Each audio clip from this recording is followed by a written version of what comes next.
Olá para você que acompanha a Gazeta do Povo pelo nosso site, pelo aplicativo, pelas redes sociais ou então no nosso canal no YouTube. Seja muito bem-vindo. Começa agora mais um Sem Rodeios, o seu programa diário de jornalismo independente. Se você está no YouTube, não deixa de deixar o like ali, ó. Não deixa de deixar, foi bom, né? Não deixa de dar aquele like, a curtida ali, que isso ajuda muito a gente. Participe também do programa, deixando o seu comentário ali no nosso chat. A gente vai acompanhando ao longo do programa as mensagens que vocês escrevem. Se inscreva no canal da Gazeta do Povo aqui no YouTube. E claro, se você ainda não é assinante da Gazeta do Povo, chegou o momento de fazer a sua assinatura. Porque na Gazeta do Povo você encontra o melhor noticiário e análises mais afiadas dos principais colunistas do Brasil. A oferta imperdível agora é de R$ 1,90 por mês, nos 6 primeiros meses de assinatura.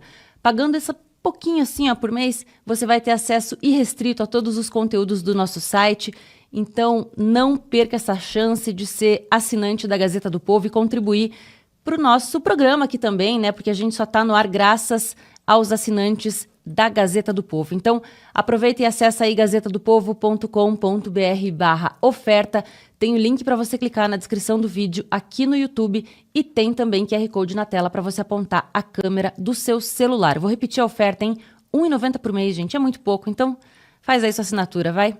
Hoje aqui no Sem Rodeios a gente vai falar sobre o ministro Alexandre de Moraes, que marcou o depoimento do Bolsonaro e também o depoimento de outros 7 réus pela suposta tentativa de golpe.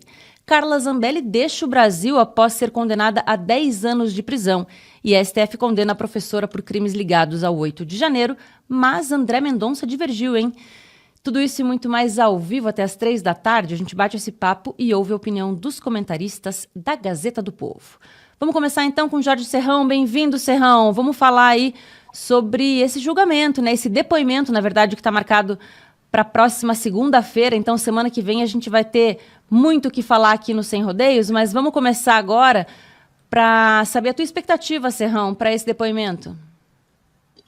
Saudações, Rossana, saudações, meus amigos, meus amados haters, meu povo da Gazeta do Povo. A expectativa para esse depoimento é que será mais um espetáculo de inquisição, em que se precisa tentar comprovar uma tese inexistente, a de um golpe de Estado no 8 de janeiro que não ocorreu. Só o sistema de poder no Brasil, o Supremo Tribunal Federal e o presidente Lula defendem essa tese publicamente e são prisioneiros dessa convicção. Então, não tem como soltá-los dessa, porque eles também não querem ser libertados dessa história. A armadilha foi criada e agora essa narrativa tem que ser repetida até a exaustão, até que todos os apontados como golpistas sejam punidos severamente. Essa é que é a intenção.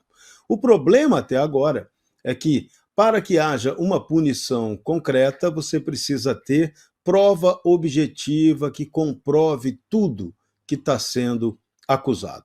Até agora, essas provas estão falhando. E aí, esse é o problema. Será que vamos ter aí uma repetição de tribunais ao longo da história da humanidade, como o nazista, o stalinista, que condenaram pessoas sem prova, que condenaram pessoas apenas para cumprir o ritual de condenar, conforme desejo do regime de plantão? Pois é, então esse é o impasse brasileiro. O que Bolsonaro vai falar na segunda-feira? Não tem muito o que falar. Ele vai ter só que reafirmar que não participou de nenhuma tentativa de golpe, que não elaborou nenhuma tentativa de golpe, que o tempo todo, mesmo criticado por muitos de seus pares, sempre jogou dentro das malfadadas ou malditas 4 linhas da Constituição. Acabou. Ele não foi além disso. Não teve condição, não teve coragem, não teve como fazer, não teve apoio, não interessa, não houve golpe. Esse é o ponto objetivo. Então, Bolsonaro está sendo acusado de algo que não ocorreu. Então, esse é o ponto de extrema gravidade. E isso está impedindo a pacificação do país. Isso vai botando cada vez mais radicalização em um processo que já está extremado de polarização. Então, esse é o grande problema. E as consequências disso: você tem um desgaste desnecessário do Poder Judiciário, beirando a desmoralização da Justiça, que é o que não pode acontecer em nenhuma hipótese, você poderia ter um Supremo Tribunal Federal, o órgão máximo, guardião da Constituição, passando por qualquer processo de desgaste. Ah, mas são os bolsonaristas que estão causando isso. Jura que são? Jura que são? Não. Por favor, façam um exame verdadeiro de consciência e verão que não são os bolsonaristas, são os fatos. Os fatos são ululantes, eles gritam por eles mesmos, doem no ouvido da gente. A gente vê o que está acontecendo no Brasil há bastante tempo. Um modelo que ultrapassou os limites da legalidade, da legitimidade, do bom senso, da democracia, porque o Brasil não tem democracia. Hoje o que temos aqui é uma democracia reborn. Estão fingindo que tem democracia e não existe essa democracia. Tem gente até que cria aí uma espécie de democracia totalmente falsificada só para narrativa, mas que na hora que você vai verificar os pressupostos básicos de uma democracia, não existem. Da mesma forma como os pressupostos básicos para um golpe de Estado também não aconteceram no 8 de janeiro. A teoria consagrada do golpe de Estado tem uma farta literatura sobre isso, mundialmente reconhecida, ela é muito clara. O golpe de Estado só ocorre se você tiver apoio militar, se você tiver apoio político e se você tiver apoio popular. No caso brasileiro, faltou completamente o apoio militar. Militares não queriam dar golpe, militares não deram golpe e militares não tinham condição de dar golpe no Brasil. 3 condições muito objetivas, muito claras, que garantem que não houve golpe de Estado para tentativa de tomada violenta do poder no Brasil. No 8 de janeiro houve sim uma baderna. Quem causou aquela baderna? Essa é a pergunta fundamental que tinha que ser respondida. Até melhoro ela. Quem realmente causou aquela baderna? Foram aquelas pessoas que estão sendo acusadas agora? A maioria delas, mais de 2.000 pessoas, que estão sendo condenadas implacavelmente? Não. Não foram elas que causaram. Aquela baderna claramente foi intencionalmente provocada. Agora, quem provocou? A gente não tem como comprovar isso. Esse é um dado objetivo da realidade. Mas a gente pode criticar duramente quem permitiu que a baderna acontecesse. E aí essa conta vai todinha para o camarada que hoje de manhã deu uma entrevista coletiva, mas aloprou geral. Luiz Inácio Lula da Silva. Você, como comandante em chefe das Forças Armadas, você tinha um dever moral, presidencial, militar, institucional de ter impedido qualquer depredação contra os prédios do Palácio do Planalto, do Congresso Nacional e do Supremo Tribunal Federal, porque você detinha o monopólio de mandar o Exército ocupar a Praça dos Três Poderes, que já estava cercada por grades. Se Lula tivesse tomado essa decisão, nada teria acontecido. Por que ele não tomou a decisão? Interessou a baderna? De novo, quem realmente causou a baderna? Essa pergunta é irrespondível. Mas fica claro que aquelas pessoas que estão sendo acusadas não causaram a baderna. E pior, não fizeram, não tentaram dar o golpe. Então elas estão sendo condenadas nos artigos 359L e M do Código Penal por um crime que efetivamente, comprovadamente, elas não cometeram. E nós podemos ter Jair Bolsonaro e tantos outros também condenados pelo mesmo motivo. No caso, interessa ao sistema de poder tornar Jair Bolsonaro absolutamente inelegível do ponto de vista também criminal, para que não possa disputar a eleição do ano que vem, na qual ele desponta nas pesquisas como favorito. Então, isso está tudo errado. Isso não é pacificação. Esse não é o caminho da pacificação mentirosamente apontado por Lula em seus discursos absolutamente intragáveis de escutar. Então, a situação brasileira é gravíssima. Gravíssima. Gravíssima. E o que está ruim, eu sempre lembro de maneira realista que tende a piorar, porque o governo não cede, o Judiciário, o Supremo Tribunal Federal não cede, quem é atacado também não se sente em condição de ceder, e nós vamos para o pau. E esse pau interessa a quem? Interessa a quem? Um Brasil quebrado, um Brasil falido, um Brasil dividido? Interessa a quem? Xi Jinping, se você puder responder para mim, eu te agradeço, porque o Xi Jinping está fazendo só caca. Vamos ouvir agora André Marcília. Bem-vindo, Marcília. Qual que é a sua expectativa aí de como vai ser esse depoimento? Tudo bem, Rossana? Boa tarde, Serrão, toda a nossa audiência. Olha, eu creio que esse depoimento, a gente precisa levantar aqui duas bolas, né? Sobre o depoimento das testemunhas, sobre o depoimento do Bolsonaro, que está prestes a acontecer, tanto esse, e no caso do Eduardo, quanto o dele próprio, na questão do golpe. O que me parece é que as testemunhas cada vez mais entregam que não houve golpe, e mais eles focam, portanto, no Bolsonaro. Qual o foco no Bolsonaro, tanto num caso quanto em outro? Amarrar o Bolsonaro, fazer com que o Bolsonaro se sinta acuado na parede com a possibilidade de uma prisão preventiva.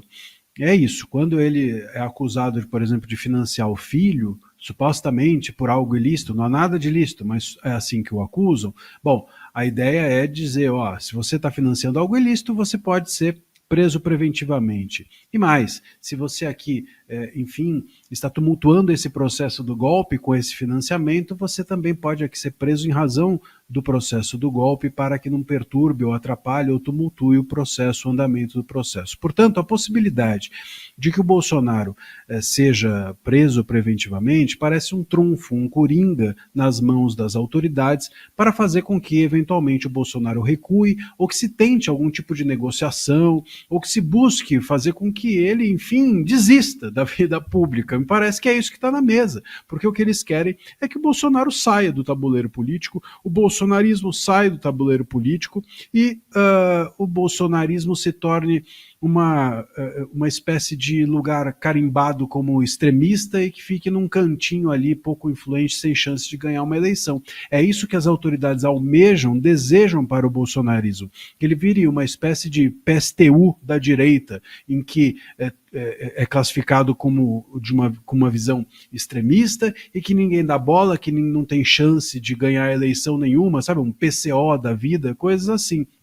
É isso, me parece, que se almeja para o bolsonarismo. Só que o bolsonarismo e o Bolsonaro, eles insistem em sobreviver para o desespero das autoridades públicas, e aí eles vão tentando acossar, de alguma forma, o Bolsonaro na parede, o bolsonarismo nas cordas. É isso que está em jogo. Esse depoimento é mais um passo disso, é mais um passo na tentativa de fazer com que o Bolsonaro e o bolsonarismo sejam extirpados da vida pública do país. Esse é o desejo do STF, esse é o desejo do Executivo, e é isso que está sendo posto em prática. Quando advogados, por exemplo, da esquerda, que tem ligação com o governo, que tem ligação com o STF, dizem que o Bolsonaro vai ser preso possivelmente em julho, vai ser preso possivelmente em setembro, o que eles querem dizer com isso é, enfim, de duas uma, ou ele vai preventivamente ser preso, porque até julho ou setembro esse julgamento todo não acabou.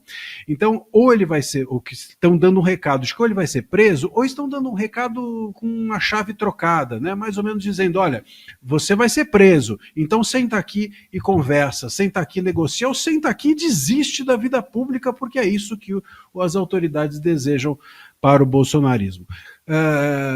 Senão você vai ser preso. Então é esse o jogo. O jogo é, ou você é preso, ou ou você topa ser excluído, extirpado da vida pública do país. É lamentável que a gente ache que isso é democracia. É lamentável que a gente acredite que essas pessoas que estão promovendo esse assalto à mão armada à liberdade de um político ou de uma esfera política, tanta gente vota no Bolsonaro, tanta gente é adepta ao bolsonarismo, essas pessoas estão sendo limadas, né, da sua possibilidade de ter o seu voto respeitado, de ter o seu desejo ideológico respeitado. E com isso, me parece que também se mira no ano que vem, porque em 26 Sem o bolsonarismo, talvez a esquerda tenha mais chances. Sem o bolsonarismo, talvez haja a possibilidade de uma espécie de direita que a esquerda tope. E tope porque seria uma direita mais centro, seria uma direita menos crítica, né? Lembram-se do PSDB? Quem não se lembra aqui?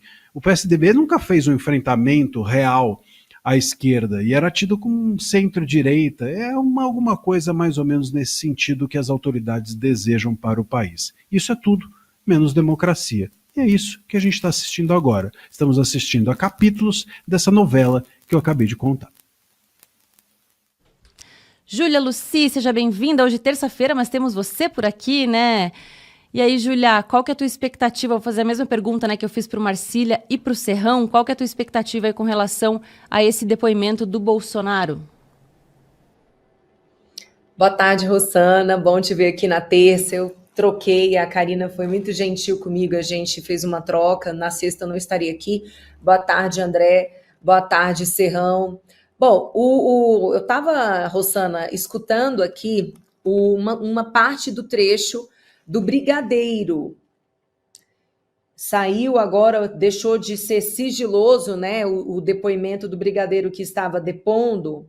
Deixa eu ver aqui o nome dele direitinho. Brigadeiro Batista Júnior, ex-comandante da Aeronáutica. Vocês se lembram que toda a narrativa construída em torno da discussão, da trama do golpe, girou em torno do depoimento desse senhor, em que, em tese, ele teria dito o seguinte para o presidente Bolsonaro: olha, Bolsonaro, você está aqui querendo organizar um golpe, mas se quiser dar golpe, eu vou te prender. Né? É isso o que estava sendo dito por aí. Porque o Bolsonaro estava tramando o golpe e ele só não foi para frente porque ele recebeu ameaça de prisão vindo do comandante da Marinha, que é Brigadeiro, certo?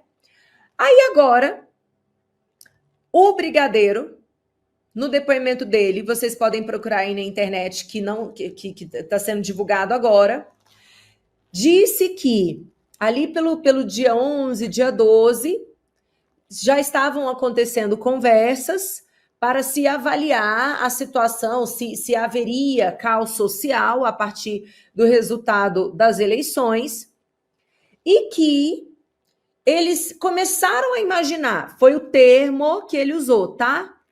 Alguns começaram a imaginar que em algum momento a tentativa de uso de medidas de exceção, como o caso do artigo 142 do Estado de Defesa, ou outro tipo de intervenção, mas, enfim, uma medida de exceção, poderia vir a ser utilizado para além de um controle da paz social.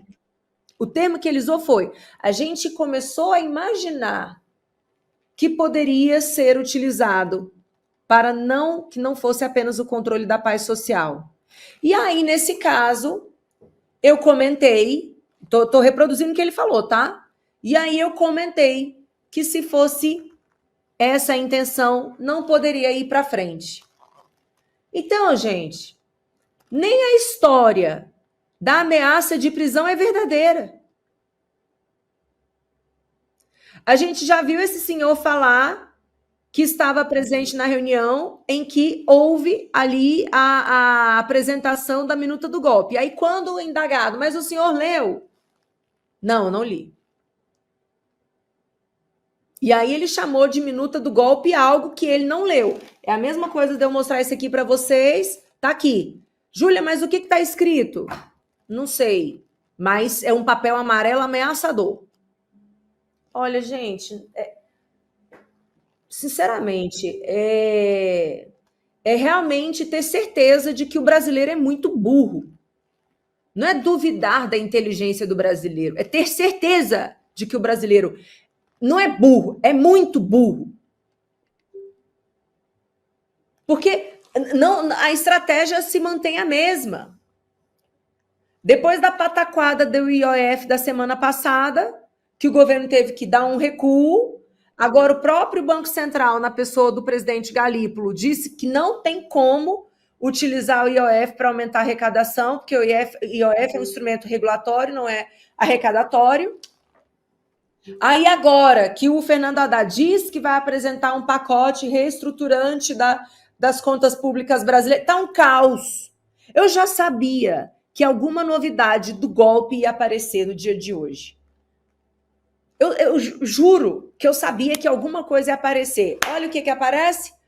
Tornou-se público o super depoimento ultra comprometedor do brigadeiro, que teria ameaçado de prisão o presidente Bolsonaro. Ele próprio acabou de falar que não houve isso, porque o próprio presidente Bolsonaro não falou sobre golpe. Ele imaginou, o brigadeiro imaginou que um instrumento de exceção poderia ser utilizado num contexto de uma tentativa de golpe. Então, assim, vão sustentar, vão manter a narrativa para tirar o foco do governo e por aí vai. É crise atrás de crise, Lula não consegue recuperar a popularidade dele, ele está com uma rejeição de 56% da população. O Lula, gente, hoje, tá? Eu gosto sempre de falar, um cientista político que se preze, ele sempre vai fazer essa ressalva. A política, ela é como nuvem, ela bate um vento, mudou. Hoje eu digo para vocês, o Lula perde eleição.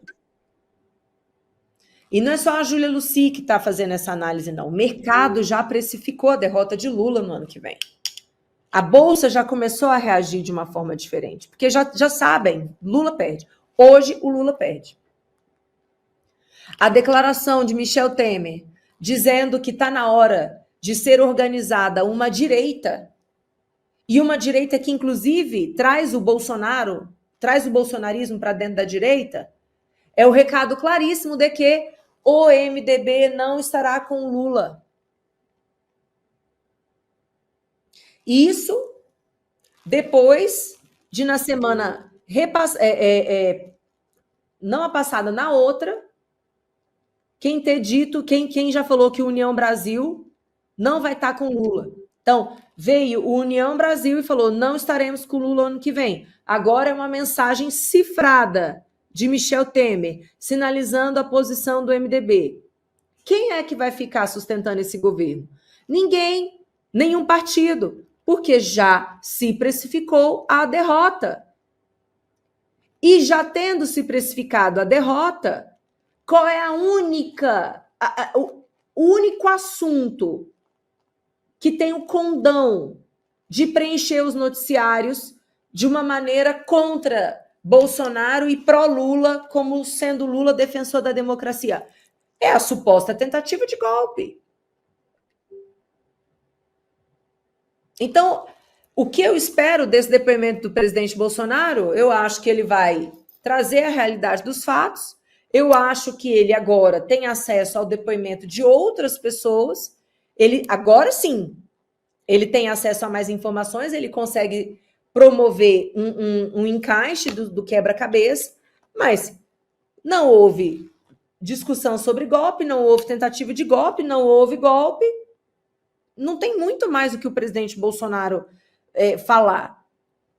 No suposto dia, ou no dia em que houve a suposta tentativa de golpe, ele sequer estava no Brasil. Ele já tinha nomeado os comandantes das Forças Armadas indicadas por Lula. Ele já tinha feito a transição, ele não estava no Brasil e ele dá o golpe como? Então, não tem muito mais o que ser dito, gente. Sabe? Não tem muito mais o que ser dito. Quem falar que houve tentativa de golpe é o gado, é o jumento que está comendo grama, que não tem 2 neurônios para juntar o Lé com o Cré e ver que não faz sentido a narrativa. Mas o que eu acho é que boa parte dos brasileiros já perceberam que não tem sentido mesmo. E aí você vai ter ali 10, 15, estourando 20% que vai continuar repetindo. Bolsonaro golpista, é a mesma galera do Bolsonaro genocida, é a mesma galera galera que você não tem que levar a sério. Porque o cérebro já foi consumido, já derreteu, seja pela maconha, seja pelo nível de lavagem cerebral que a grande imprensa promove. Enfim, tem várias explicações para uma pessoa permanecer ali no disco repetido de genocida, sabe? Negacionista e agora golpista. Mas não tem muito o que fazer em relação a essas pessoas. Mas há uma outra porcentagem das pessoas que, felizmente, já acordaram, e são essas pessoas que sinalizam hoje nas pesquisas que o Lula já era. E hoje, para finalizar, eu não acho que o presidente Bolsonaro vai ser preso. Ele pode ter recebido recado de algumas pessoas do Centrão, estão contando com a sua prisão. Não, por quê? Por que isso não acontece? Porque o Eduardo Bolsonaro já está forte. Se o pai dele for preso, explode. Ele é candidatíssimo à presidência. E o sistema não quer Eduardo Bolsonaro candidato à presidência. Então é melhor não impulsionar, não fortalecer tanto assim Eduardo. O sistema vai tentar trabalhar um outro nome. Um nome um pouco mais maleável para ganhar do Lula ano que vem. Porque o próprio sistema não quer o Lula mais. Então, o que o Bolsonaro vai falar? Ele não tentou o golpe, ele fez a transição necessária, ele não fez nenhum tipo de conversa, não há nada que consiga provar o contrário, que ele é inocente. É isso que ele vai falar. E eu realmente acredito que não vai acontecer a prisão do presidente Bolsonaro.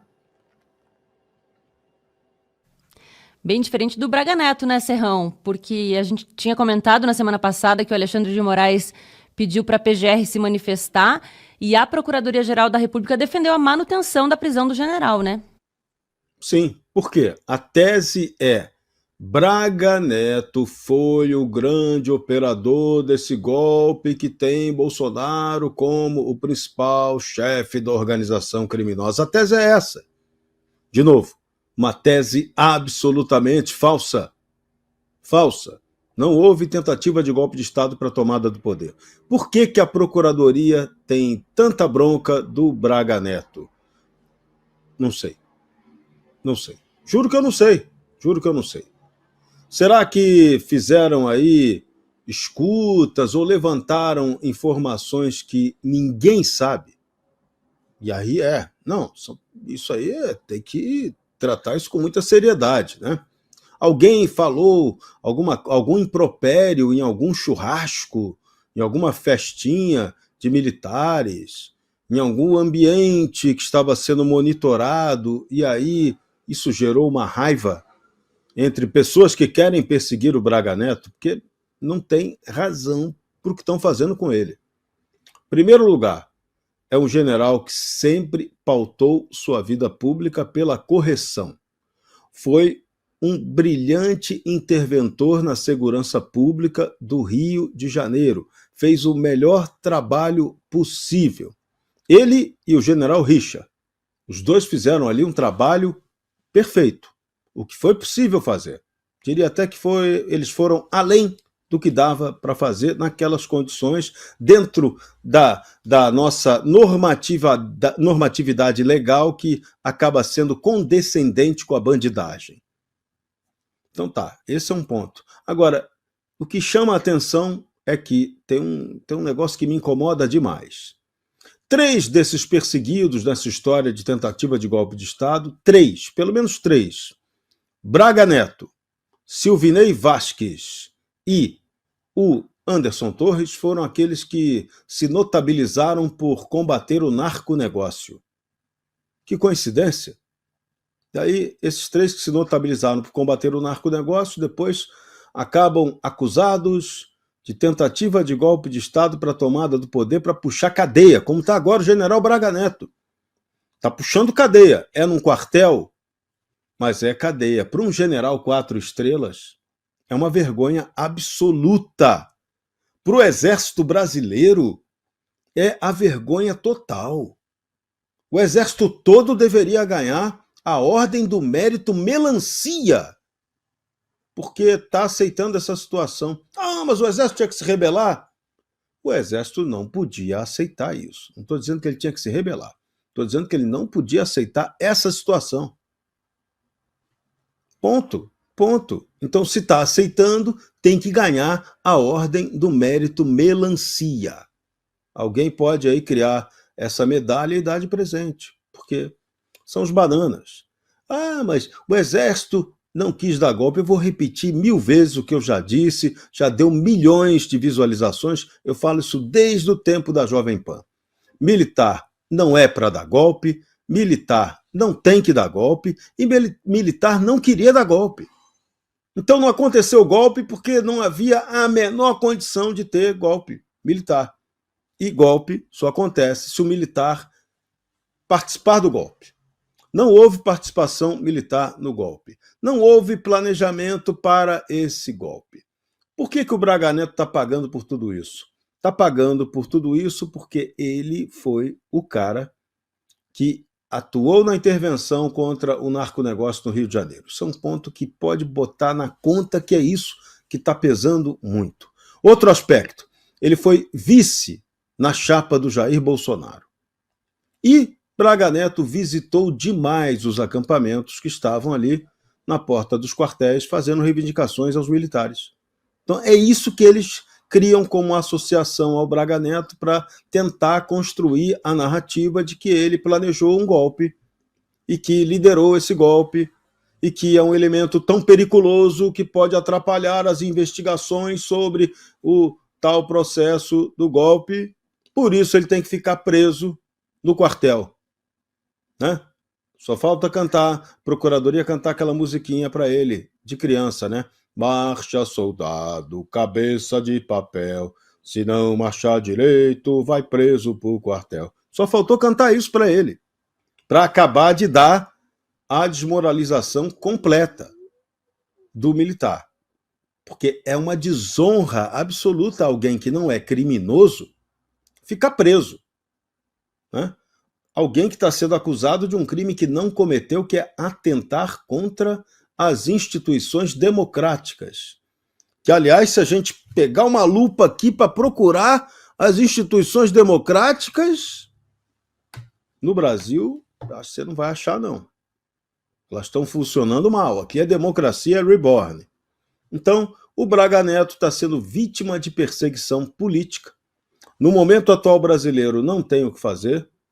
Provavelmente, se houver uma condenação, ele deve ser o que receberá a punição mais rigorosa, com certeza, a previsão, a possibilidade é essa, mas o intuito de tudo, vamos à essência da coisa, o intuito de tudo é tornar Jair Bolsonaro condenado para ratificar uma inelegibilidade do ponto de vista criminal e tirá-lo da eleição do ano que vem. Júlia Lucy lembrou muito bem. O sistema de poder no Brasil não quer Bolsonaro, não quer Lula, não quer ninguém ligado muito próximo ao Bolsonaro. Eles vão ter que inventar um nome para a sucessão 2026. Só é preciso combinar com o povo, que efetivamente é quem vai votar e é quem tem interesse maior num processo democrático. André Marcília, quero ouvir a sua opinião aí sobre essa manifestação da PGR, porque é isso que a gente já tinha comentado na semana passada, né? É como se o Braga Neto tivesse que ficar preso para justificar tudo que veio depois, né? Veja, essa prisão dele, a gente até comentou, né, que juridicamente não faz o menor sentido. Se a gente for colocar no papel, por que ele está preso? Ele está preso preventivamente, não está preso por uma condenação. Não acabou o julgamento, como é que podem prender ele? Como é que podem condená-lo? Então ele está preso preventivamente para não tumultuar o quê? Qual é o tumulto que ele está ocasionando? Em tese, para não tumultuar as investigações, mas as investigações já acabaram. Nós estamos já julgando o processo. Ele está tumultuando o processo, então, mas tumultuando como? Tumultuando de que forma? Qual é o tumulto? Não é nada contra ele. Aliás, já não havia quando ele foi preso. Ele já foi preso por... A motivação da prisão dele foi de que ele teria, no passado, tumultuado as investigações. E aquilo já teria acabado. Estava lá. Quando houve a decisão dele, dizia-se claramente que ele tentou o contato com não sei quem, que ele tentou fazer com que tal testemunha não fizesse o depoimento. Tinha uma questão mais ou menos em torno disso, só que quando ele foi preso, isso já tinha acabado. As investigações já tinham terminado. Então, como é que eu posso ser preso para não tumultuar algo que já acabou? Chegar e falar assim, não, eu vou prender aqui essa pessoa porque ela está atrapalhando a obra que o pedreiro está fazendo. Aí você olha, a obra está pronta, tem gente morando no prédio. Bom, mas qual é a obra então que está sendo atrapalhada? Então a prisão do Braga Neto, lá atrás já era uma prisão punitiva, o que não é algo possível de se fazer para a prisão preventiva. A prisão preventiva não é punitiva. Ela não é uma prisão porque você cometeu um ilícito, ela é uma prisão para assegurar o processo, ou a investigação, ou o julgamento. E aí, quem tem que responder o que o Braga Neto está fazendo para prejudicar a investigação, o julgamento ou o processo, são as autoridades. E o que elas dizem? Nada. Qual é, portanto, a motivação da prisão preventiva dele? A motivação, portanto, é única e exclusivamente política. Deixar o Braga Neto preso é uma forma de condená-lo antecipadamente. E tudo vale nesse país, porque a gente está num lugar em que a PGR, veja só, a gente viu essa notícia essa semana, a PGR age de forma tão em tabelinha com o STF que nós vimos o inquérito do Bolsonaro, claramente saiu, enfim, naqueles jornalistas que têm contatos com os ministros e os leem no seu WhatsApp, sabe, esses jornalistas e essas jornalistas, sobretudo, essas daí disseram no seu blog que o Bolsonaro, o Eduardo Bolsonaro, o inquérito do Eduardo Bolsonaro era uma resposta, era uma retaliação ao fato de que eles não conseguiram fazer com que os Estados Unidos recuassem em relação à punição a Moraes. Não conseguiu fazer com que houvesse uma atividade por parte do Itamaraty no sentido de fazer os Estados Unidos recuarem e não sancionarem os ministros. Então, em retaliação a isso, eles abriram o inquérito contra o Bolsonaro. Está na imprensa, nessa imprensa. Se abrir lá, está lá. Bom, então não estou inventando nada. Se foi dito, está dito. E aí eu te pergunto o seguinte, como é que eu confio numa PGR que se serve a isso? Que se presta a isso? Porque quem abre o inquérito contra o Eduardo Bolsonaro é a PGR. E se a PGR está abrindo um inquérito para o STF se vingar, primeiro o STF não tem que se vingar, já é um absurdo. E a PGR não tem que ser puxadinho do STF. E servir ao STF como instrumento de vingança. E é isso que a gente está lendo esses dias todos na imprensa. Então, essa PGR é a PGR que está se manifestando agora nesse caso do Braga Neto. Qual o valor disso? Nenhum. Qual a autonomia da PGR? Bom, parece que nenhuma. A PGR está apenas servindo, prestando serviços ao STF, o que é lamentável, o que é, aliás, ilícito. E a gente tem um STF político. Um STF político, uma PGR sem autonomia. Claro, a manifestação dela não poderia ser diferente, porque o desejo do STF é deixar o Braga Neto preso. O desejo do STF é fazer com que ele fique ali no cantinho, sabe, que nem se deixa o filho? Deixa no cantinho ali do pensamento para ver se ele se arrepende do que fez. Isso não é direito, isso não é judiciário, isso é tudo menos democracia.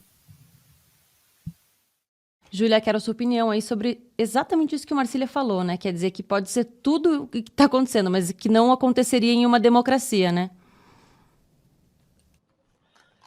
Pois é, e deixa eu acrescentar mais uma notícia que eu acabei de ler aqui e que não tem nada a ver com democracia, e para quem ainda não entendeu que não estamos mais em uma democracia, que a gente já está numa ditadura há um bom tempo, a justiça condenou o comediante Léo Lins a 8 anos de prisão por falas preconceituosas em show.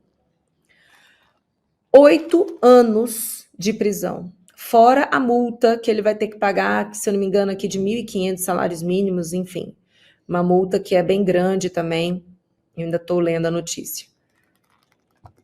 O Léo Lins é um comediante, ele se apresentou e durante essa apresentação, que foi gravada e foi divulgada na internet, ele fez diversas piadas envolvendo negros, envolvendo autistas, LGBTs, gordos, pessoas doentes, e ele foi processado, o Ministério Público ofereceu a denúncia, de acordo com o argumento de que ele tinha atingido direitos, coletividades, ele tinha atingido coletividades, ofendido coletividades, E é por causa disso que ele foi condenado a 8 anos de prisão. Eu acho que ler essa notícia e divulgar essa notícia para vocês me causa um sentimento próximo do que eu tive quando eu tentei entrar na plataforma X e não consegui porque ela estava banida do Brasil. É uma tragédia, gente. Isso é uma tragédia.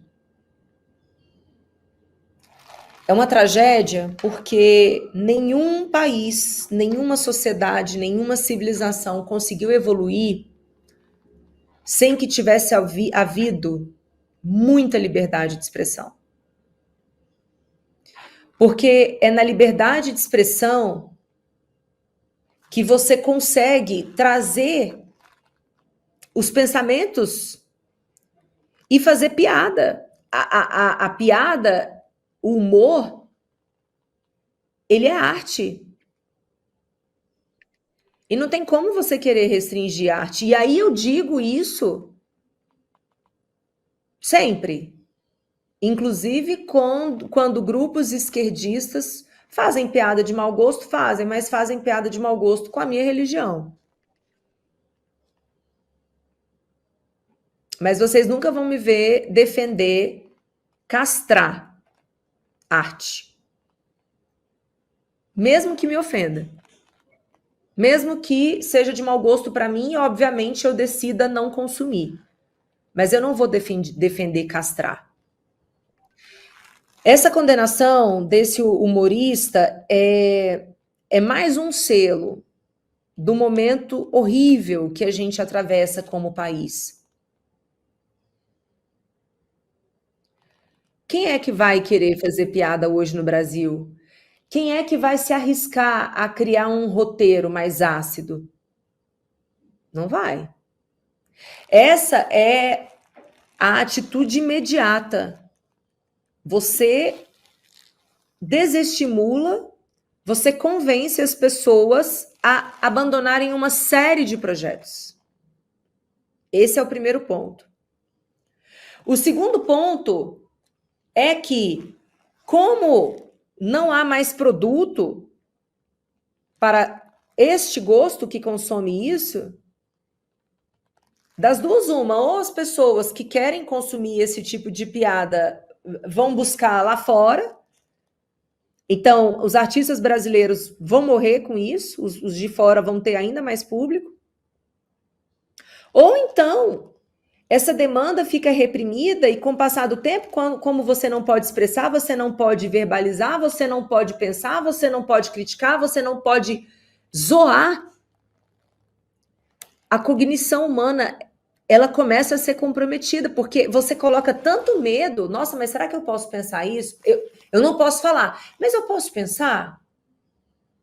Ou se eu cogitar e se eu falar que a boca miúda, no meu grupo de amigos, um deles pode me denunciar e aí eu posso vir a ser condenado também. Pode! Vai acontecer isso. Essa condenação atinge não apenas a ele, mas a todas as outras pessoas. Todos nós agora estamos em risco de falarmos alguma coisa e de sermos denunciados, porque o que eu falo pode não ser bem interpretado, ou então eu falo alguma coisa em tom de piada, mas a pessoa pode não entender que é piada, pode se sentir ofendida. Aí ela grava, ela me denuncia e acabou. As relações não são saudáveis mais, porque o que se impõe é um tom policialesco. É um tom de perseguição, é um tom de ameaça. Que droga viver dessa maneira. Que inferno que é viver Brasil 2025. Inferno! Todo mundo que puder tem que sair mesmo daqui. Essa é a verdade. Eu já tive a oportunidade de assistir a um stand-up nos Estados Unidos, em Los Angeles, Califórnia. E o artista que estava se apresentando era um negro. Eu nunca escutei tanta piada racista em toda a minha vida. E na plateia tinha negro e tinha branco. E tava todo mundo rindo. E naquele dia, já era 2022? Não, 2023? Eu me indaguei. Será que esse show poderia acontecer no Brasil? Eu até comentei na época com meu noivo americano. Esse show eu acho que não poderia acontecer no Brasil. Ele, mas não é possível. Eu falei, sim, é possível. O meu país já caminha para ser uma ditadura. Mal sabia eu todo o inferno que a gente ia viver. Como a gente está vivendo 2 anos de inferno.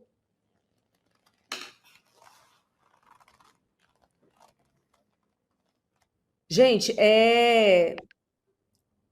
não tenho palavras para expressar. Ler essa notícia detona minha alma. Mina muito a minha positividade de enxergar as coisas, porque eu não vejo solidariedade a essa pessoa. Eu quero ver quantas pessoas vão se manifestar de forma solidária ao Léo Lins. Eu vou contar nos dedos. Nessas horas, é difícil ter solidariedade. A sociedade não vai apoiar esse homem. Pelo contrário, a sociedade no Brasil aceita cabresto. Vai aceitar mais esse cabresto. A sociedade brasileira não vê o traficante preso, não sabe quem é que fez o escândalo, o rombo do INSS, não vai ver ninguém do INSS preso. Mas o Léo Lins, porque fez piada, foi condenado a 8 anos de prisão. Esse é o Brasil 2025. Serrão, agora vamos comentar, né? A Júlia falou em quem puder tem que sair do país mesmo. Quem tá fora do país é a Carla Zambelli, né, Serrão? Ela foi condenada aí a 10 anos de prisão por aquela invasão aí junto com o hacker ao site do CNJ, né? E anunciou numa live, então, que ela tá fora do Brasil. Provavelmente vai estar fora, vai renunciar ao mandato, vai pedir, por enquanto, vai pedir uma licença do seu mandato parlamentar até a Câmara tomar a decisão de cassá-la em função da condenação que lhe foi imposta. É o retrato do Brasil hoje, né? Brasil, antigamente, no tempo do regime militar, tinha aquele lema ame-o ou deixe-o. Hoje as pessoas amam o Brasil, mas estão deixando ele de qualquer maneira porque está sendo obrigado a fazer isso. Lamentável. De novo, estamos numa democracia reborn, estamos numa tirania envergonhada ou sem vergonha. É isso. O Brasil não está vivendo uma normalidade democrática. As pessoas de oposição conservadora, que se definem como de direita, estão sendo perseguidas politicamente. É isso. Isso tem que ser dito. Isso tem que ser lamentado. Isso não era para ser assim. O curioso é que o presidente Lula diz exatamente o contrário, que ele não está fazendo nada disso, que ele é que está sofrendo, ele é que está sendo a vítima dessa direita que o ataca sem parar. Quando todo mundo constata que é ele o grande promotor da vingança que está deixando esse país sob tensão total sem parar. E que dá todo o respaldo ao sistema de poder e tem o respaldo do sistema de poder no Brasil para que isso aconteça. Só que tem um respaldo, vamos repetir, mediano, porque o sistema de poder utilizou-se dele para tirar Jair Bolsonaro da jogada. Para isso ele serviu. Lula foi usado. E agora, depois de usado, o sistema de poder falou, vou lhe usar, Lula! E usou o Lula. E agora, Lula está tentando ainda manter aí o relacionamento com esse sistema de poder, puxando o saco, dizendo que vai proteger como presidente o ministro Alexandre, que está sendo atacado pelo Donald Trump, que o presidente americano não pode fazer isso, não pode criticar o judiciário, não pode criticar a Suprema Corte, mas que ele vai proteger o Supremo das maldades do lourão Donald Trump. É isso. Resta Lula puxar o saco, sabendo que o sistema não quer mais você, Lula.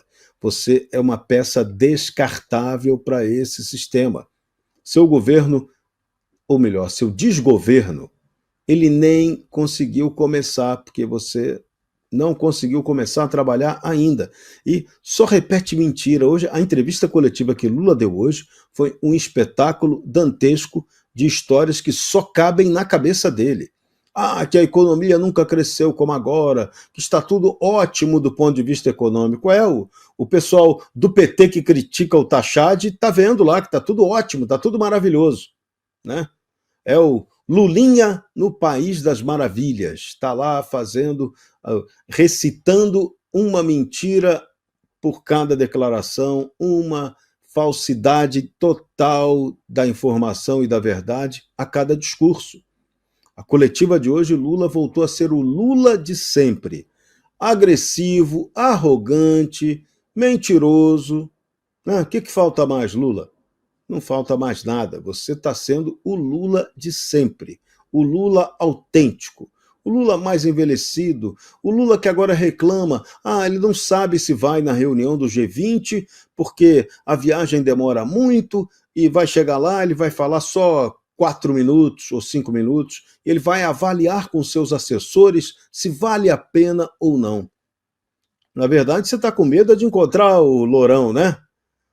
Tudo isso que você fala aí do Donald Trump pelas costas, queria ver você falar na lata, na cara do Lourão Donald Trump. É isso. E aí? E o Lourão ia te responder, Lula.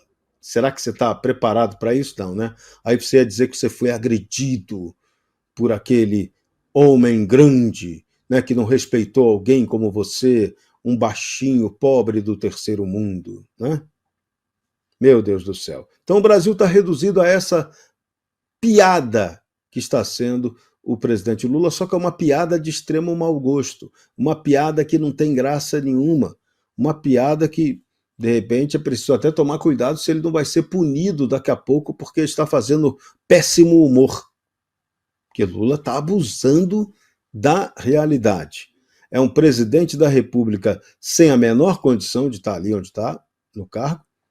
Não deveria ter voltado ao poder, foi um grande erro dele, mas teve que voltar porque o sistema o obrigou para encarar o Bolsonaro e justificar a derrota do Bolsonaro. Só Lula no caminho poderia justificar. E agora ele vive o drama. Quem seria o sucessor do Lula? Não tem. Eles vão tentar fabricar lá para 2030 um João Campos, para tentar fabricar para Tabata Amaral, de repente, poder virar primeira-dama depois, já que ela é namorada do João Campos. Então, olha, nós estamos vivendo uma brincadeira política que é muito mais para brincanagem do que efetivamente para brincadeira. A coisa não está séria, o país está deteriorando, a gente vai para um buraco perigoso, e enquanto o Brasil vai se desmantelando, beleza, tá bom, sabe para quem? Para o chinês. Tanto que o presidente Lula hoje foi obrigado, na entrevista coletiva, a confirmar que realmente pediu ao Xi Jinping que vai designar o chinesinho que vai vir conversar aqui no Brasil. E Lula já falou que quem vai receber o chinês para tratar da questão de regulação de rede social vai ser o Sidônio, o seu marqueteiro. Então, parabéns a Xi Jinping, parabéns a Xi Jinpinga. É um porre de imbecilidade.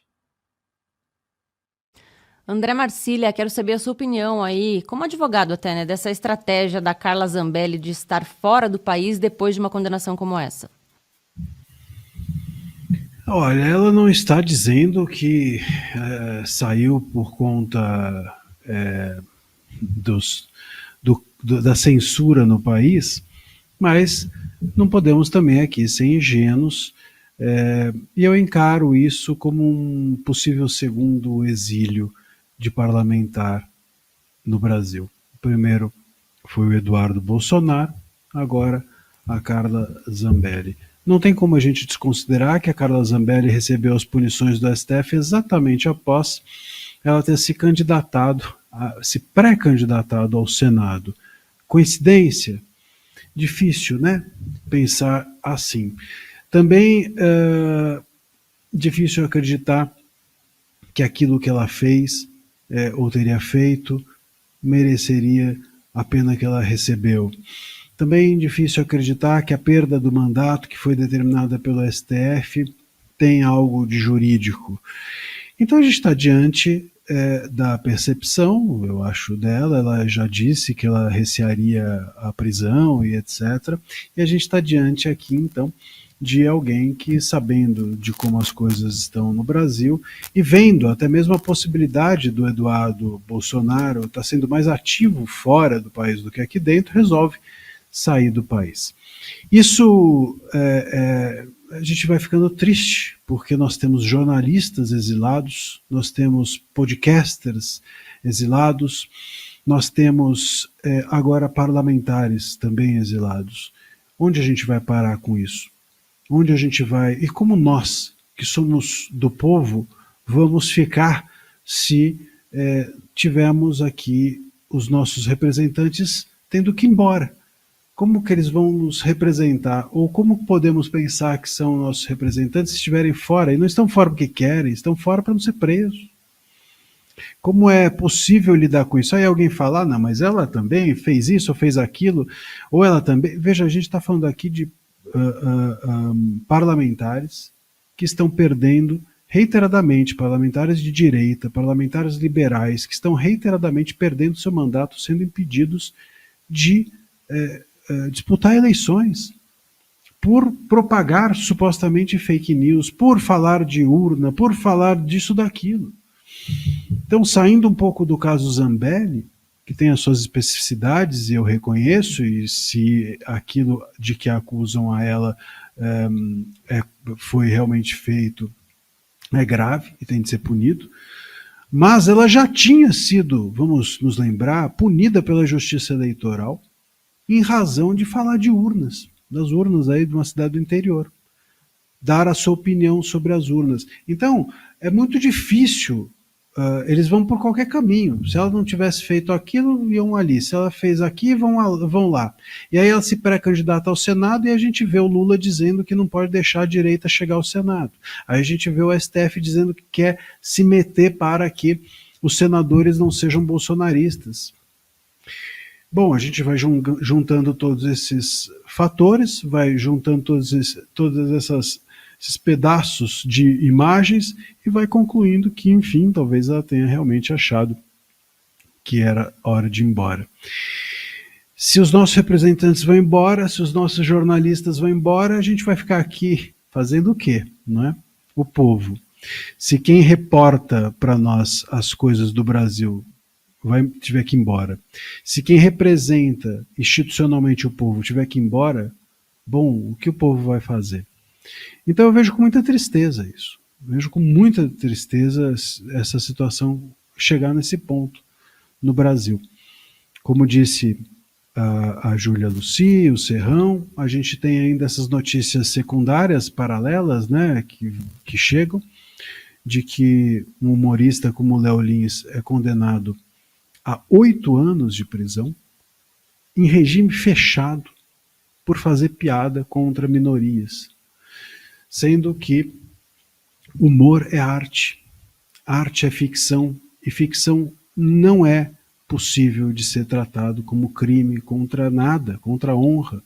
A gente tem uma lei anti-piada que foi tirada da cartola ultimamente, e que foi entendida como você não pode fazer comentários recreativos sobre racismo, misoginia e não sei o quê, e todo mundo cantou a bola. Isso aqui vai ser usado para punir o humor, isso aqui vai ser usado para punir o humor. Não deu outra. Está aí o Léo Lins agora condenado a 8 anos de prisão em regime inicialmente fechado. Um humorista. O Brasil é o único país do mundo que leva humor a sério. Tudo no Brasil é uma piada, menos o humor. O humor é sério.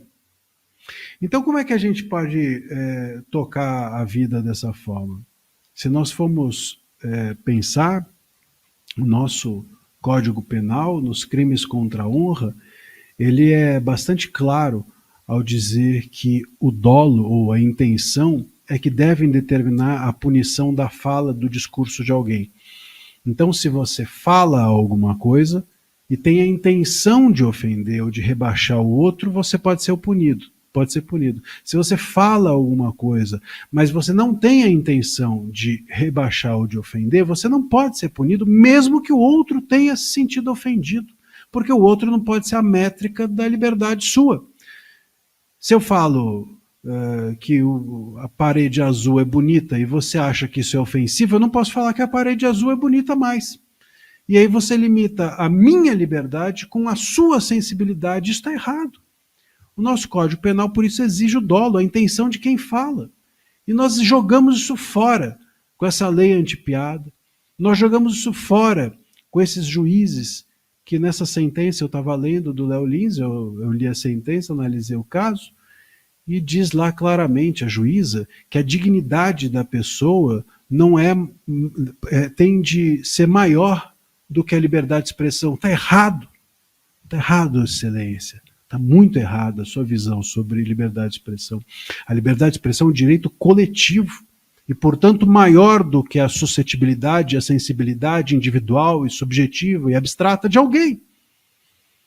Se você se sentiu ofendido com o que eu falo, e eu não tive intenção de rebaixar você, o problema é seu. Sentir-se ofendido faz parte do convívio democrático. Senão a gente não viveria numa república em que todo mundo tivesse opiniões contrárias. É claro que as opiniões, por serem contrárias, vão resultar na ofensa de alguém. Alguém vai se sentir ofendido, alguém vai ofender. E daí? Qual o problema? Isso faz parte do mundo adulto, inclusive. Se você não é um bebezinho, se você é um adulto, você tem que conviver com a possibilidade de ser ofendido. Ou com até mesmo a possibilidade de ofender. O que importa é a sua intenção. Se a tua intenção for debater, não tem crime. E muito menos crime que leva alguém a 8 anos de prisão. Então, um país que condena o humor, um país que trata a arte como um risco, a dignidade da pessoa humana, um país que trata a ficção como se realidade fosse, porque daqui a pouco a gente vai começar a entrar aí nas peças, daqui a pouco a polícia começa a subir no palco e prender as pessoas que são assassinos, os atores que são assassinos. Daqui a pouco começa a polícia a subir no palco e prender os atores que estão fazendo o papel, sei lá, de um violador, o papel de um serial killer. Leva a pessoa embora, porque aquilo ofende alguém. Ah, mas me senti ofendido. Estava na plateia, me senti ofendido porque aquele serial killer ali mata a minoria a qual eu pertenço. Então vai lá, a polícia sobe no palco e prende o ator. Pelo amor de Deus, onde vai se parar com isso? Subir no palco e prender um cara que conta piada. Então, diante dessas situações, a gente não tem muito o que fazer. Os nossos políticos vão se exilando, os nossos jornalistas também, os nossos humoristas vão sendo presos. Vai sobrar quem, hein? Júlia, quero ouvir a sua opinião aí sobre essa saída da Carla Zambelli do país e, como disse o Marcília, né, a gente não pode ser ingênuo de achar que ela de fato foi fazer um tratamento médico, enfim, coincidentemente depois dessa condenação à prisão. Mas quero que você fale especificamente sobre também o que o Marcília citou sobre essa representatividade, quer dizer, um parlamentar que teve muitos votos, quer dizer, muitas pessoas acreditaram na Carla Zambelli e ela agora está a ponto de ou pedir para se licenciar do cargo ou até para sair do cargo, né, justamente por causa dessa história toda com o STF. Rosana, eu bato palmas para Carla Zambelli. Bato palmas. Eu estou admirada com a inteligência que ela teve. Há um mês, mais ou menos, eu a vi na Câmara dos Deputados e a abordei e falei para ela, eu falei, você precisa resistir, eles querem te matar. E aí eu vou falar uma coisa que ela mesma já admitiu, tá? Mas eu tinha ficado sabendo... Obviamente fiquei calada, mas ela depois eu vi que ela falou publicamente. A Carla Zambelli tentou suicídio já. Não foi só uma vez, não.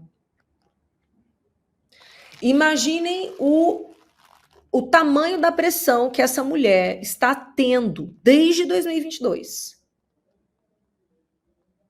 Eu sei que é fácil para quem nunca viveu nenhuma crise na imprensa falar assim, não, mas ela tem que ser forte, ela tem que resistir.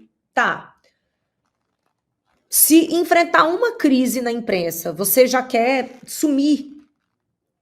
Imagine uma pessoa que está apanhando todos os dias. E é de diversos lugares, não é só da esquerda que ela apanha, não, tá? Vocês sabem muito bem do que eu estou falando. É claro que essa pessoa vai surtar. Então, ela está, sim, doente. Não é com pensamento suicida, com tentativa.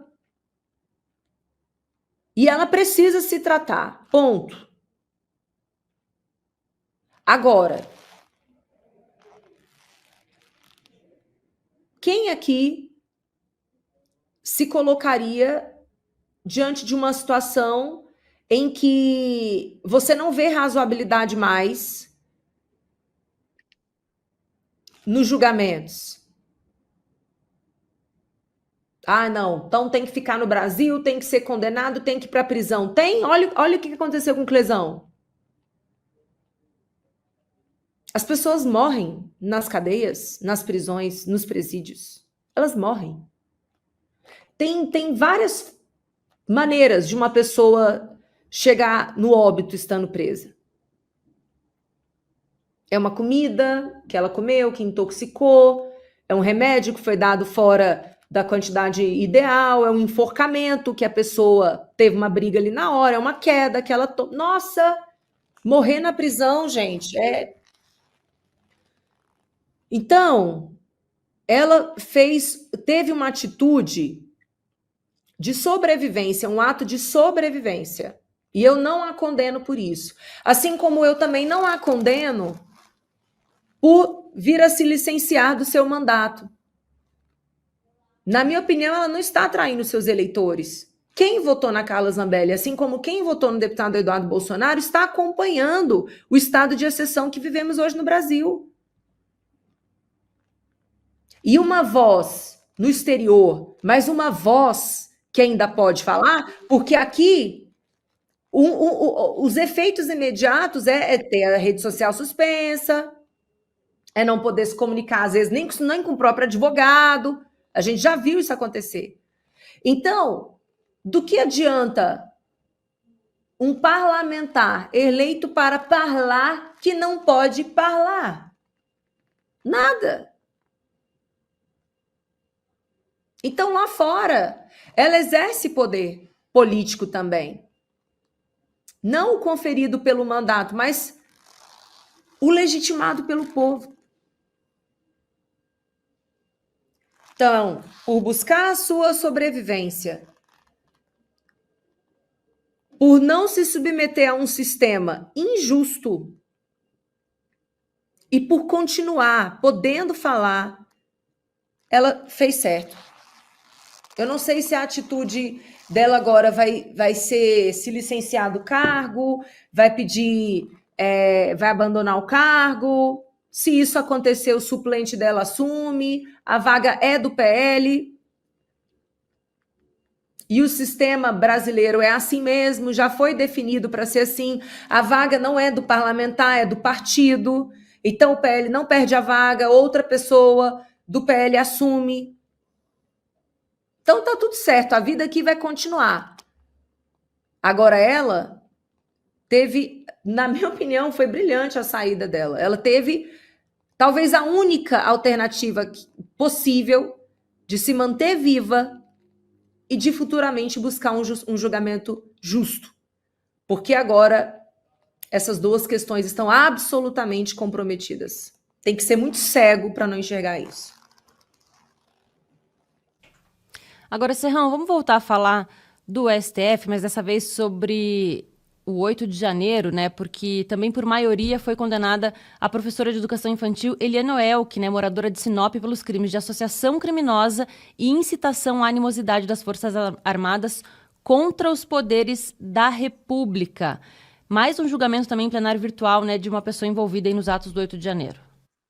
Pois é, mais uma condenação completamente inacreditável, um exagero total. Você condenar uma pessoa qualquer por animosidade contra as Forças Armadas, as instituições da República, isso é uma peça de ficção. Olha, não dá para comentar uma decisão dessa, só lamentar. Só lamentar. Ela é uma decisão tomada totalmente com base fora da realidade. Essa pessoa atentou contra o regime democrático? Meu Deus do céu, não é isso. É um exagero total. É fácil punir o fraco, o pobre, oprimido. Na história do Brasil sempre foi assim. O sistema de poder no Brasil sempre foi o zero, V0 e continua e continuará sendo, infelizmente, campeão de punir o fraco e o que não tem condição de se defender. Aquele poderoso, aquele que é o bandidão, aquele que tem dinheiro para jogar pelo ladrão, para ser ladrão, com esse não acontece nada. Vocês viram ontem o exemplo aí de um dos que está envolvido no escândalo do INSS. Ele pode tudo. Ele tem permissão para ir, voltar, viajar, andar, passear. Com ele está tudo tranquilo, honestíssimo, né? Deve ser. Só roubou uns bilhões de velhinho pobre. Então, o pobre que estava lá em Brasília, correto ou incorretamente, fazendo manifestação justa ou injusta, está no rol do 8 de janeiro para ser punido exemplarmente. Porque a ideia, o que é? A intenção de punir esses fracos que não têm condição de defesa no 8 de janeiro é deixar o recado: olha, se você é fraco, se você não tem condição de se defender, se você não tem dinheiro e está defendendo lá o Bolsonaro, a gente vai arrebentar com você para que você e nem mais nenhum outro tenha coragem de fazer a mesma coisa. É isso. O recado é esse. Ninguém nunca mais vai fazer protesto nenhum em Brasília. Essas já quebraram o encanto, já fizeram até um protesto outro dia. Então, olha, ditaduras não perduram ao longo do tempo, medidas autoritárias, elas acontecem e depois elas são reparadas pela história. Algumas têm condição de reparar, outras não.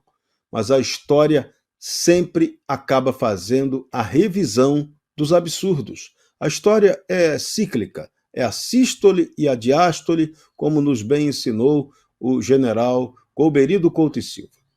Vai e fecha, é abertura e fechamento de regime. No Brasil sempre foi assim, a gente precisa entender isso, mas aqui a gente precisa construir uma cultura verdadeiramente democrática para esse país que não temos, e se a gente continuar na toada em que estamos, provavelmente também não construiremos. Né? A gente está preparando o terreno para mais uma ditadura, para mais um regime opressivo. O que está acontecendo agora é a democracia reborn ou a tirania envergonhada. Você escolhe qual é o adjetivo nojento que você queira dar para isso que estamos vivendo hoje, que é absolutamente vergonhoso. Você não ter liberdade mínima para fazer nada mais. Tudo agora é relativizado. Se o esquerdalho ali do regime xingar você, tudo bem. Se você xingar o cara, você é inimigo do Estado, inimigo dele, ele te arrebenta. A lógica é essa. O mesmo crime dá punições diferentes dependendo do paciente, como eles gostam de usar o termo. Então, isso não é justiça. Isso é juristocracia, isso é lawfare, isso é o raio que o parta, o nome que você quiser dar. Marcílio, o que chama atenção nesse julgamento, né? Claro que também por ter sido feito pelo plenário virtual, mas especialmente porque o ministro André Mendonça, né? Claro, Nunes Marques e o Mendonça divergiram, mas o Mendonça absolveu por insuficiência de provas. Pois é. Veja, o que o Mendonça tem feito nesses casos, na prática não serve para nada. Vamos também ser claros aqui, porque ele é o patinho feio ali do STF, ou o patinho bonito nesses casos, né? Ali todos são feios e tem só ele nem vou dizer bonito, mas é o patinho ético, patinho correto, pelo menos nesses casos. O ministro André Mendonça, de um tempo para cá, tem entendido que a sua tarefa é falar, né? A tarefa de um ministro é dizer o direito. A Constituição se faz presente no concreto pela voz de um juiz, ou pela caneta de um juiz. E eu acho que ele começou a entender, talvez um pouco tarde, já faz alguns anos que ele está lá, Mas entendeu. Importante a gente, né, tarda, mas não falha, não é? A gente precisa entender que tem gente que demora um pouco para cair a ficha. E ele parou também de ficar falando nas igrejas e falou na tribuna ali do STF, que é o seu lugar. E eu acho que vem fazendo, nesse e em outros casos, um papel realmente diferenciado. Muita gente tem esperado, né, alguma divergência do STF, e esses casos todos mostram que as divergências entre os ministros ali são muito pequenas, são divergências cor-de-rosa, como eu tenho chamado, mas a divergência do André Mendonça não, tem sido consistente nesses casos todos nos réus do dia 8. Não é a primeira vez que ele absolve um réu, tem sido reiterado isso. Agora, isso mostra, Rossana, como as condenações são frágeis. Porque se você condena uma pessoa a 14 anos de prisão, a 17 anos de prisão, a 12 anos de prisão, e o outro juiz absolve, tem alguma coisa muito errada aqui. Se existe entre um lado e o outro da balança tanta diferença, alguém ali está sem conversar com o outro. Alguém ali está entendendo de forma radical essa história toda. E quem será? Será o André Mendonça, que não percebe o quanto que essas senhoras são perigosas à democracia, o quanto que o sorveteiro e o cara do algodão doce acabaram com o país? Será que é o André Mendonça que não entendeu o risco que nós corremos com as pessoas que passaram batom em estátua? Ou será que são os demais ministros que estão usando essa história toda, esse inquérito do golpe, para fazer política da pior qualidade dentro desse país? Bom, eu acho que a resposta já está embutida aqui na minha pergunta para todo mundo que tem mais de 2 neurônios. E mesmo os que têm 2, se um dá uma chacoalhada na cabeça e um encontrar-se com o outro, será capaz de responder adequadamente a essa questão. Júlia, quero que você comente essa questão também, especialmente para falar dessa diferença, né? Se você tem alguma esperança que essa voz do Mendonça, mesmo que não sirva para nada na prática, como já explicou Marcília, mas pelo menos é uma voz divergente nessas condenações, né?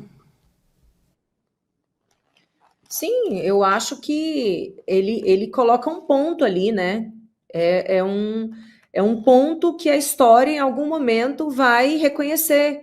É melhor que ele tenha aparecido sozinho, como uma voz dissidente, como uma divergência, do que ele configurar dentro de uma massa homogênea que, evidentemente, se conformou a uma narrativa, que não tem apreço à análise dos fatos, que não tem preço à aplicação do direito. Então, é melhor que haja pelo menos não tem aquela foto famosíssima do período em que Hitler comandava a Alemanha, e aí tem uma multidão de pessoas, e eu não vou repetir aqui o gesto. Aliás, se alguém quiser dizer alguma coisa, que diga. Vários alemães, todos os alemães ali com a mão, fazendo aquele sinal, né, a saudação nazista, e teve um alemão que apareceu com o braço cruzado.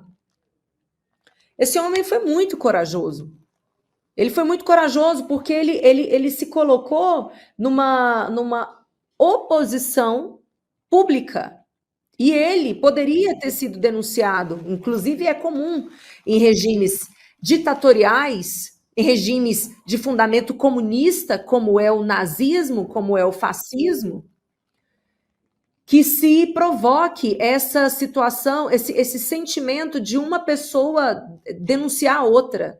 É um sentimento de constante vigilância ao estímulo para que os filhos denunciem os pais, por exemplo. Então, ele se arriscou ao não ter feito a saudação nazista, mantendo seus braços cruzados. Essa foto é simbólica, essa foto é histórica. Então, que seja André Mendonça, seja esse alemão.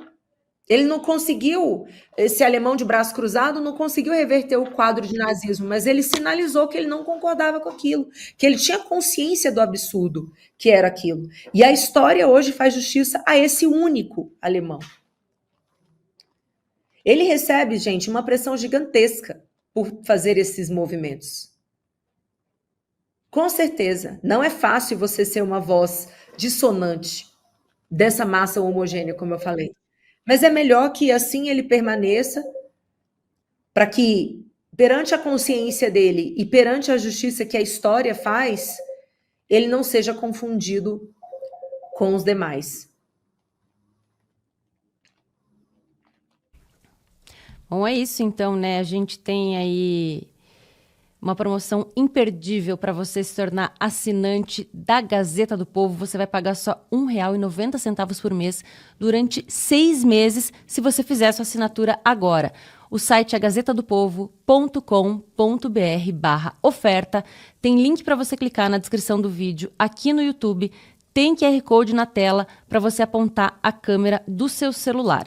Quero agradecer a sua companhia, agradecer também nossos comentaristas. Jorge Serrão, muito obrigada. Valeu, querida Rossana. Amanhã tem mais no nosso Sem Rodeios. A gente vai arrebentar a boca do balão. André Marcília, muito obrigada.